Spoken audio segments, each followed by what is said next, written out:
Bismillahirrahmanirrahim. Assalamualaikum warahmatullahi wabarakatuh.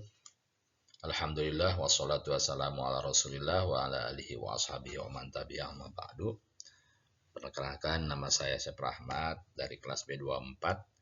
Pada kesempatan yang berbahagia ini saya akan mencoba mempresentasikan makalah tentang sistem kesenian di Cirebon 1. Pada makalah ini ada 4 subbagian, yaitu tentang wayang kulit, wayang golek cepak, wayang wong, dan lukisan kaca.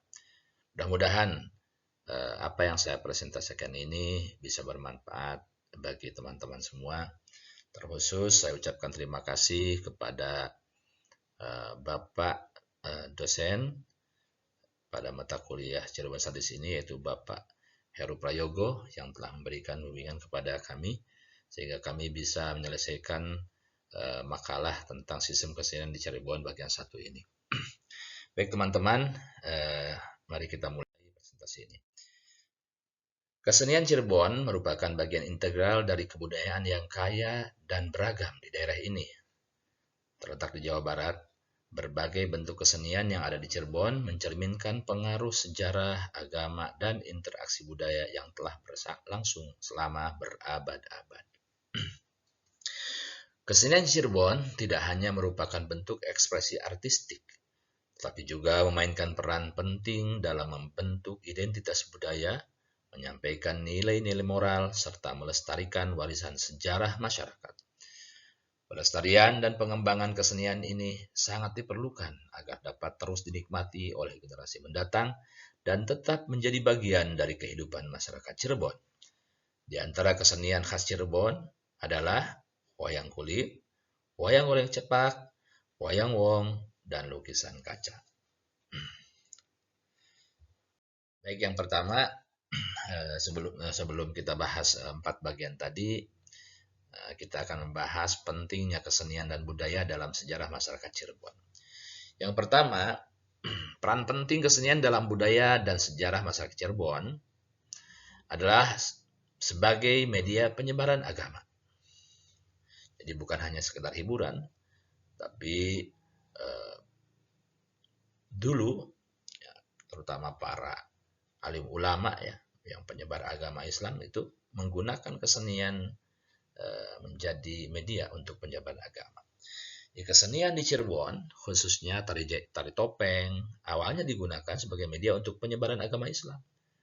Sunan Gunung Jati menciptakan tari topeng sebagai alat diplomasi untuk menghadapi Pangeran Welang dari Karawang. Melalui pertunjukan ini, nilai-nilai Islam disampaikan dengan cara yang menarik dan mudah dipahami oleh masyarakat, sehingga kesenian menjadi sarana efektif dalam menyebarkan ajaran agama. Itu ya. Jadi sekarang juga memang ada sebagian orang-orang yang menggunakan media seni untuk menyampaikan ajaran agama.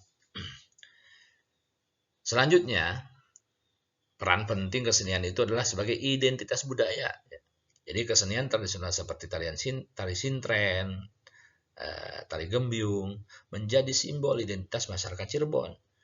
Pertunjukan ini tidak hanya menghibur, tapi juga menjadi bagian integral dari berbagai upacara adat dan perayaan.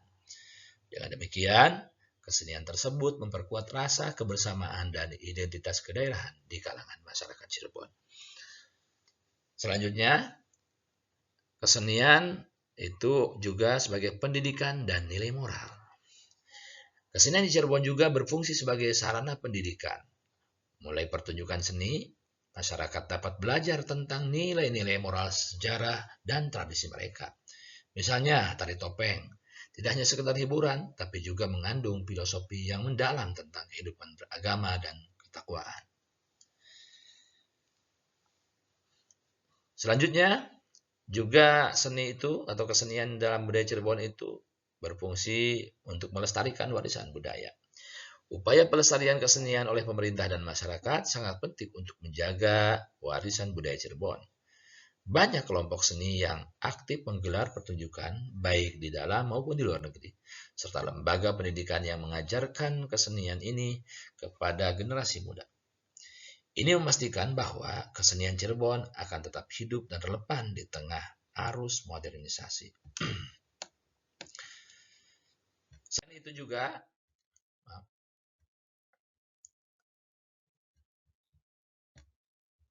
mana tadi kelewat ya, kesenian atau seni di Cirebon itu juga berperan untuk menarik para wisatawan. Ya, otomatis itu menjadi satu hal yang penting setidaknya untuk meningkatkan devisa ya atau pendapatan daerah mungkin. Nah, yang pertama wayang kulit. Wayang kulit Cirebon merupakan salah satu bentuk seni pertunjukan tradisional yang kaya akan sejarah dan budaya. Berakar dari kedatangan Sunan Kalijaga, salah satu wali Songo yang memperkenalkan seni ini sebagai media dakwah Islam di wilayah Cirebon. Wayang kulit Cirebon, ini latar belakangnya ya. Wayang kulit Cirebon berawal dari kedatangan Sunan Kalijaga yang menggunakan seni ini untuk menyebarkan ajaran Islam. Ia dianggap sebagai kidalang panggung yang memegang peranan penting dalam pengembangan seni pertunjukan ini. Wayang kulit tidak hanya berfungsi sebagai hiburan, tapi juga sebagai alat pendidikan dan dakwah dengan tokoh-tokoh yang mengajarkan nilai-nilai kehidupan. Itu ya. Pada awalnya pertunjukan wayang kulit ini hanya diselenggarakan di keraton oleh para bangsawan, namun pada akhirnya ya sekitar abad 19-an semakin populer dan akhirnya juga selain di wilayah keraton, pertunjukan wayang kulit juga digelar di masyarakat-masyarakat di pedesaan sehingga menjadi hiburan sekaligus ritual adat dan perayaan kemasyarakatan. Selanjutnya, yang kedua wayang golek ya. Kalau tadi wayang kulit terbuat dari kulit, kalau ini wayang golek cepak. Wayang golek cepak adalah salah satu bentuk kesenian wayang yang berasal dari Cirebon, Jawa Barat. Meskipun masih dalam satu spesies dengan wayang golek cepak memiliki karakteristik dan cerita yang berbeda. Wayang golek cepak mulai berkembang pada masa pemerintahan Syekh Sunan Gunung Jati, sekitar tahun 1475 hingga 1568. Pangeran Sutajaya, seorang pengusaha wilayah timur Cirebon, memberikan seperangkat wayang cepak kepada Ki Prengut sebagai sarana untuk menyebarkan agama Islam.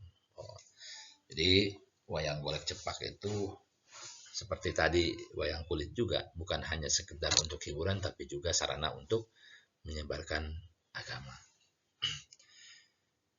Yang ketiga, sebelum yang ketiga kita membahas dulu ya tentang ciri khas wayang golek cepak. Pertama, bentuk dan desain. Kepala wayang cepak memiliki bentuk datar atau pak-pak. Cepak itu ya. Kayak cukur abri ya, cepak datar. Yang menggambarkan bagian belakang kepala yang rata. Berbeda dengan wayang golek purwa yang memiliki kepala runcing. Yang golek kepala purwa kan runcing ya kepalanya. Ini cepak ya, datar. Terus wayang golek cepak terbuat dari kayu dengan ukuran standar. Wayang ini lebih menyerupai boneka dibandingkan dengan wayang kulit yang berupa yang terbuat dari kulit hewan. Jadi kayak boneka ya. Kalau wayang kulit kan tipis. Nah, kalau ini ya kayak boneka. Terus ciri khas wayang golek cepak ini adalah pementasannya biasanya diiringi oleh gamelan dan melibatkan sinden serta pemusik. Pertunjukan awalnya dilakukan dalam konteks upacara adat seperti nadran, sedekah laut, dan ruatan. Namun kini juga digunakan untuk hiburan umum. Jadi kalau dulu itu hanya untuk acara adat, yaitu nadran dan ruatan. Kalau sekarang dipakai untuk hiburan juga. Wayang cepak mengutamakan cerita tentang para menak atau bangsawan di negeri Arab dan perjalanan sejarah Babat Cirebon. Ya jelas bahasa yang digunakan juga bahasa Cirebonan. Yang ketiga, wayang wong. Ini wayang ya udah 3 wayang nih. Pertama wayang kulit, kedua wayang golek cepak, yang ketiga wayang wong. Wong itu kan orang ya. Wayang wong di Cirebon mulai dikenal sejak tahun 1960-an. dengan tokoh sentral seperti Mama Kandeg atau terkenal dengan nama Ki Kandeg Padma Jawinata yang berperan penting dalam pengembangannya. Mama Kandeg dikenal sebagai maestro seni wayang wong dan pendiri Sanggar Seni Setia Negara di Desa Suranenggala Lor, Cirebon. Ia memperkenalkan seni ini tidak hanya di dalam negeri tapi juga ke mancanegara hingga wafat pada tahun 1991. Wayang wong memiliki beberapa fungsi antara lain mengajarkan nilai-nilai moral dan etika melalui cerita-cerita yang disampaikan, memperkuat ikatan sosial dan budaya, serta menjadi salah satu bentuk hiburan tradisional yang masih diminati oleh masyarakat Cirebon sampai saat ini. Apa saja karakteristik wayang wong?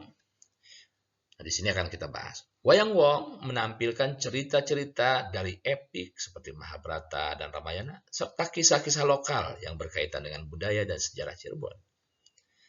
Pertunjukan ini melibatkan aktor yang berakting secara langsung dengan gerakan tari yang dinamis.